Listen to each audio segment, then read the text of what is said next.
Another weapon added to the arsenal in cyber warfare. Russian experts have discovered a massive virus infecting systems in Iran and other countries. The size and sophistication of the virus, dubbed Flame, leads experts to believe that this is a state-sponsored attack.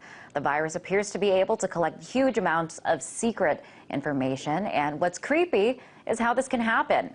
Flame activates your webcam and microphone to spy on the infected computer. And that's not all. It can secretly record conversations that occur either over Skype or in the computers in your vicinity, record your keystrokes to figure out what you're typing, scan all the traffic on an infected machine's local network, and collect usernames and password hashes that are transmitted across the network. So in short, it can literally control your computer and make it spy on you. At this point, it's unclear exactly what country is behind the cyber attack. It's believed to have been operating since August of 2010. The nature of the attack has led experts to rule out hacktivists or cyber criminals. And of course, cyber fears have been ramped up recently, the fears being used as justification for controversial bills like CISPA. But does the legislation target the wrong people? And are they too focused on citizens rather than foreign threats, which, as the latest attack suggests, is the real threat? To discuss this is Aaron Schwartz. He's the founder and executive director of Demand Progress. Welcome, Aaron. Good to have you back on the show here. What is the significance of this cyber attack? Well, I mean, I think it's fascinating to see this sort of thing happen in practice, but, you know, we shouldn't get too excited. This isn't cyber warfare in the sense that critical infrastructure is being taken down. What we're seeing here is more like cyber espionage, where, you know, just like spies used to in olden days put microphones and tap what people were saying, now they're using computers to do the same things. Now, at this point, the big question is, who can be behind this cyber attack, and what is the possible motive? Yeah, I mean, well, as analysts have said, this seems like a pretty sophisticated piece of technology, which suggests someone, you know, with a great deal of resources, probably a foreign government, spent time putting this together. But, you know, one of the things is it's hard to trace these sorts of things. Nobody's found sort of fingerprints or any kind of smoking gun. All we can do is speculate. And I have a feeling countries all over the world, that's exactly what they're doing right now, is speculating and trying to figure out who is behind this. The Russian security firm Kaspersky Lab, they are the ones that found out about this. And here is the head talking about why he believes this is a state attack and not the job of a cyber criminal or a hacktivist. Take a listen.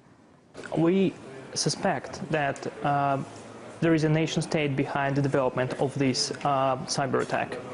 And there are reasons for that. This application doesn't fit into any of existing groups that develop cyber attack tools. And we try not to speculate who might be interested in such attacks. We try to base on pure facts we extract from the code, like maybe language characteristics. And in this case, we found only traces of good English used inside of that application.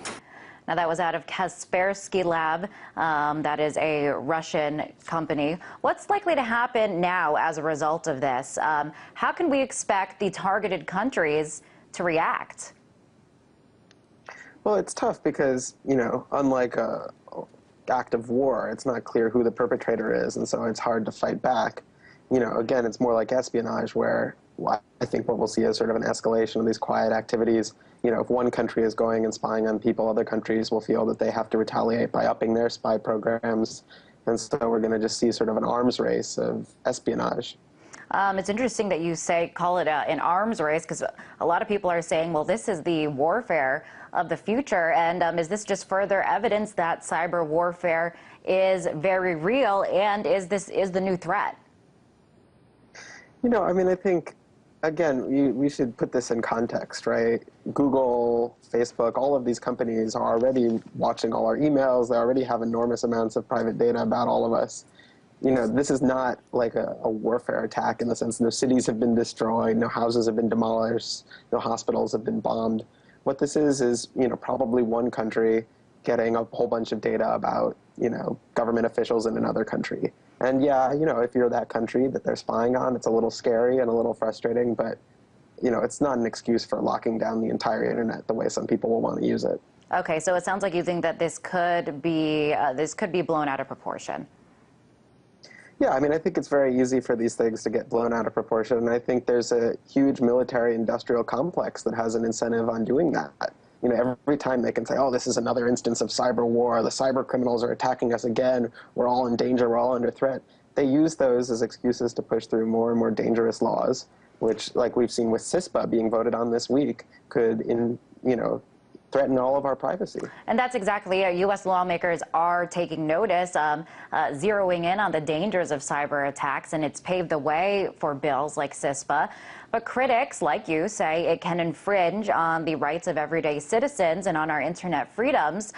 So would you say that bills like CISPA maybe are targeting the wrong people? In this situation, we're seeing that this is a state-run attack and not a hacktivist and not a cyber criminal. So is CISPA targeting the right people? Yeah, I mean, I think it's a very common tradition, right? Attacks come from one source, and that's used as an excuse to crack down on the general population for all sorts of reasons. And I think we're saying the same thing here. I've said before on this program that the right way to respond to threats like these is to invest more in making everyone's computers more secure. Instead, what the government is pushing is a plan where they get to spy on everyone, and those kinds of spying programs make us all less secure. It's totally the wrong solution. So, but do you think now that this will be used as a justification to support bills like CISPA, and ramp up support for it and say, hey, we need to do everything in our power in the name of preserving cybersecurity? Yeah, as I said, the debate about CISPA is going on this week. I'm sure there will be some senator on the floor who, read half an article about this and will be able to use this as an excuse of why we need to pass this bill now. And they'll be able to use it because right now very few details are available. Nobody really knows the full story, and so it's easy to blow it out of proportion. Now, this newest virus, it's called Flame. It's a lot more powerful than a virus that was launched against or used against Iran just a couple of years ago. And so if this can be done today, one can only imagine how far cyber attacks can go in the near future. Yeah, there's no question that these things are getting increasingly sophisticated, and they're also going to get cheaper and easier to spread. Right now, the reason we speculate this as a government is because a lot of the technologies involved are pretty sophisticated. They're not in common use. But, the way of technology is that things that are pretty sophisticated, not in common use, pretty quickly get spread to everyone within a few years. There's no reason to think that won't happen here.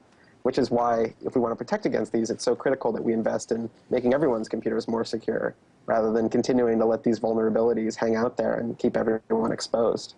All right, Aaron, very interesting. Thank you very much for coming on the show. That was Aaron Schwartz. He is the founder and executive director of Demand Progress.